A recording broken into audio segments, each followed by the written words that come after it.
I need you to listen to me very carefully, because what I'm about to tell you is something that almost never gets said out loud. Not in churches, not in conferences, not in prayer meetings, nowhere. There is a conversation that happens in private among people like me. People who left. People who walked away from networks that most Christians don't even believe exist anymore. And in that conversation, one question comes up over and over and over again. Who were the ones you couldn't touch? And not the pastors, not the prophets, not the people with television shows and book deals and millions of followers. The ones who made your assignment fail. The ones who made you go back to your coordinator and say the words nobody wanted to say. I can't get to them. I've now talked to 30, one former operatives from 12 different networks. We don't agree on much. We argue about theology. We argue about what was real and what was just psychological manipulation. We argue about almost everything. But we all have the same list.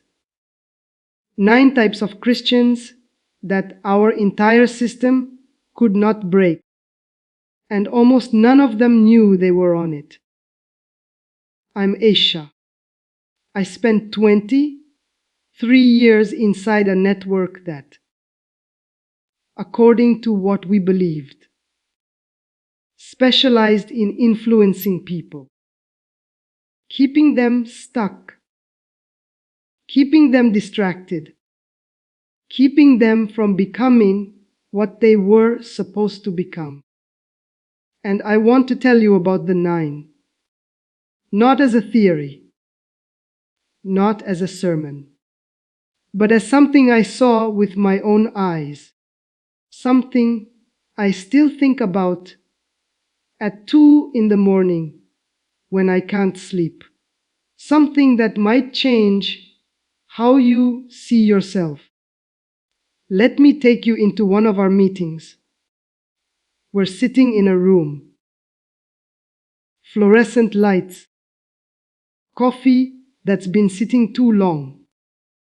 11 of us around a table going over assignments. And someone mentions a name. The whole room shifts. I watch grown adults, people who had been doing this work for decades, get quiet, shift in their chairs, look down at their notes. Nobody wants that assignment. Nobody. Because it's a certain type of person. And everybody in that room knows what happens. When you go after that type, nothing happens. Your tactics don't land. Your strategies fall apart. You spend weeks or months trying to find an opening, and there isn't one. You go back to your coordinator empty-handed, and you look incompetent. And here's the thing that still messes with my head. That person, the one we were all afraid of, they usually had no idea. They were just living their life, doing their thing, being themselves. They weren't trying to be dangerous to us. They weren't trying to fight us at all. And that was exactly what made them untouchable. Let me give you the list. Number 9. The one who wouldn't stay offended. I want you to think about how much of your mental energy right now is being consumed by something someone did to you. A betrayal, a slight, a comment someone made 3 years ago that you still replay in your head. That is an entry point. We looked for that. We studied it. We knew how to take a small offense and keep it alive for decades. But some people, we couldn't do it. They would get hurt, genuinely hurt. And then they would let it go, not pretend to let it go while secretly nursing it. Actually, let it go. Within days, sometimes within hours, they had released it. We had a man in our network assigned to a woman who had been publicly humiliated by someone in her church. We were celebrating. This was the easiest assignment you could get. Humiliation plus church equals years of bitterness. He waited. We all waited. We expected her to spiral. 3 days later she said, and I quote, "I don't know why they did that. But I'm not carrying it. It's too heavy." That was it. The assignment collapsed. Not because we gave up. Because there was nothing left to work with. The door closed. The entry point vanished. She had handed us the weapon and then taken it back before we could use it. Offense is fuel. If you refuse to burn it, the engine stops. Number 8. The one who didn't need to be seen. This one confused me for years. I couldn't figure out why certain people were so difficult to influence. They weren't particularly gifted. They weren't particularly talented. They weren't doing anything that looked impressive. And then I realized that was the point. They weren't doing it to be seen. They were just doing it. Most people have a visibility need. They need their faithfulness to be noticed. They need their sacrifice to be acknowledged.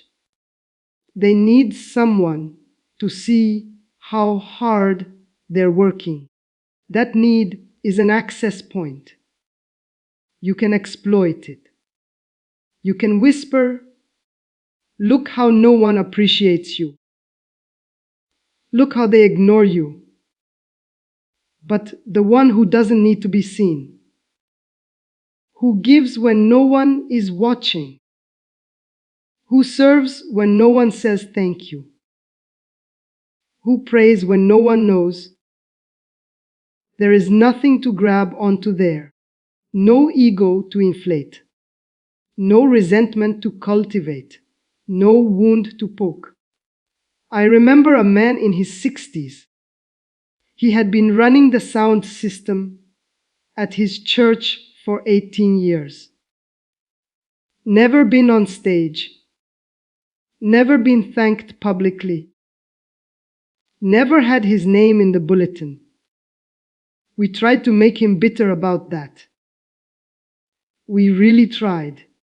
It didn't work. He wasn't doing it for the recognition. He was doing it because he believed that's what he was supposed to do. Period. When your validation doesn't come from people, you become very hard to manipulate. Number 7. The one who was grateful for small things. This one drove us absolutely crazy. You could hit them with the worst circumstances imaginable. Job loss, health crisis, relationship breakdown. And instead of spiraling into self-pity, they would find something to be grateful for. Not in a fake way, not in a denial way, in a way that was deeply, annoyingly genuine. I watched a woman who had just lost her job make a cup of tea and say out loud to no one in particular, "Well, I still have my kettle." We had a whole strategy mapped out for her. We were going to use that job loss to spiral her into financial fear, into bitterness, into questioning God. And she's over here grateful for a kettle. Gratitude and despair cannot occupy the same space. It's physically, emotionally, spiritually impossible.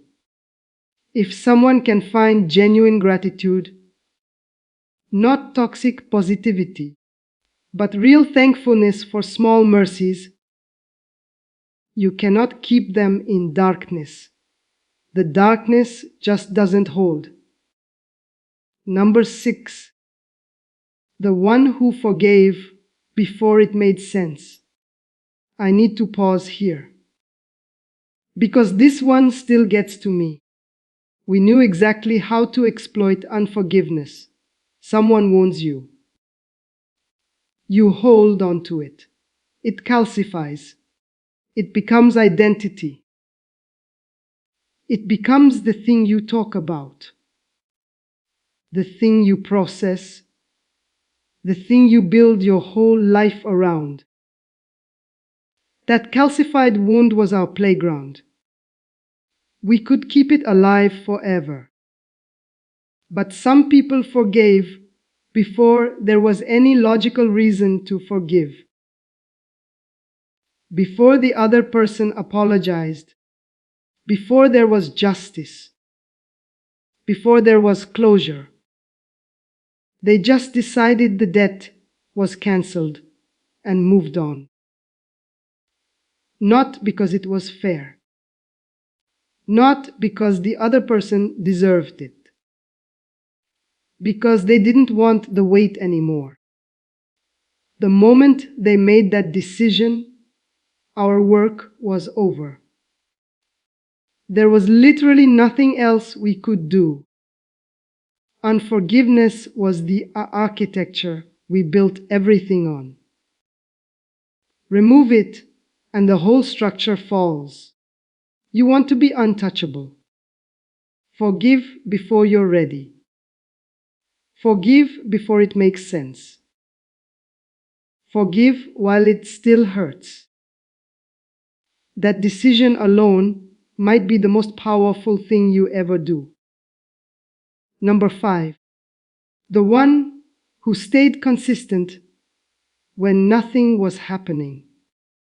Everyone can be faithful when there's momentum, when the breakthrough is coming, when you can feel God moving. But the ones who scared us, they showed up when nothing was happening. No breakthrough, no feeling, no sign, no confirmation, just silence. And they kept showing up anyway, not dramatically, not making a big deal about it, just quietly, stubbornly, faithfully showing up day after day after day. All of our strategies relied on emotional cycles. Highs followed by lows. Excitement followed by disappointment. We could work with that rhythm. We could manipulate it. But someone who was the same on the third day of silence as they were on the first day of breakthrough. There was no leverage there, no handle, no way in. Consistency is boring. It's unglamorous. It's invisible. And it is absolutely bulletproof. Number 4, the one who was honest about their own mess. Most Christians try to hide their struggles. They pretend they're further along than they actually are. They curate an image of spiritual maturity that doesn't match their internal reality. We loved those people. The gap between their image and their reality was a chasm we could work with. Shame, hypocrisy, performance anxiety, so many entry points. But the ones who were honest, who said out loud, "I'm struggling with this. I'm not doing well. I need help." What do you do with that? You can't shame someone who has already admitted their shame. You can't expose someone who has already stepped into the light. You can't use secrets against someone who doesn't have any. I remember a woman who stood up in her small group and said, "I don't know if I believe any of this right now. I'm just going through the motions." We had nothing for her. No angle, no strategy. She was already standing in the truth. There was nothing to expose, nothing to manipulate, nothing to twist. Honesty about your weakness is one of the strongest positions you can take. Number 3, the one who loved people we were trying to use against them. This one still doesn't make sense to me, and I've had years to think about it. We would try to use someone's difficult relative against them. The mother who criticized everything.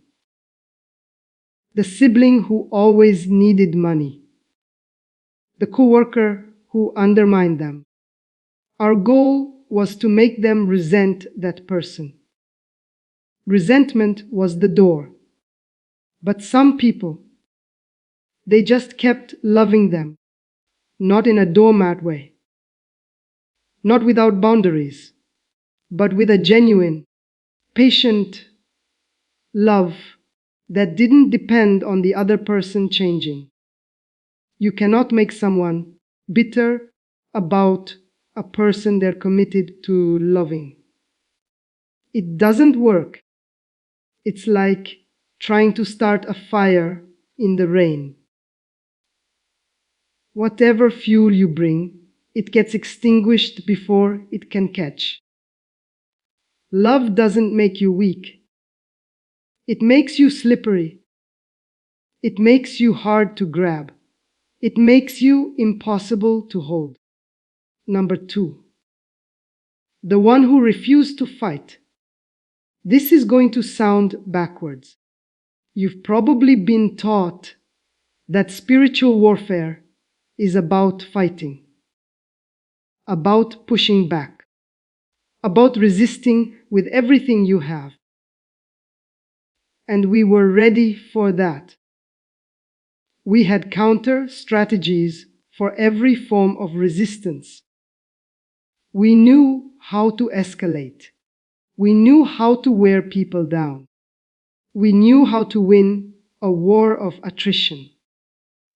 What we had no answer for was the person who didn't fight back. Not the person who gave up.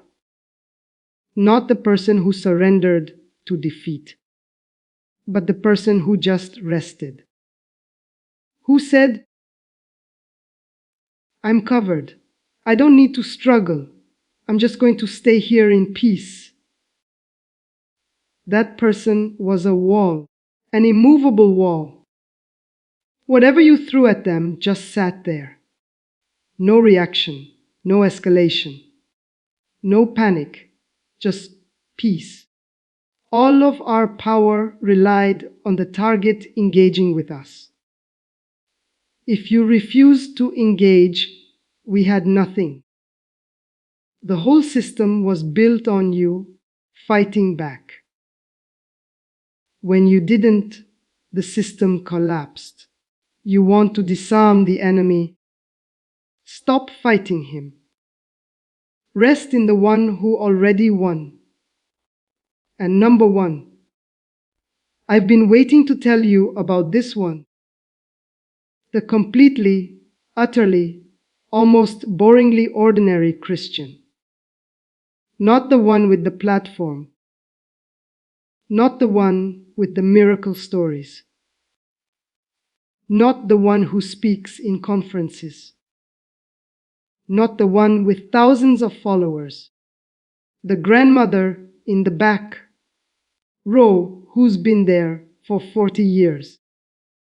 The construction worker who prays on his lunch break and never tells anyone. The single mother who reads one verse a day because that's all she has time for.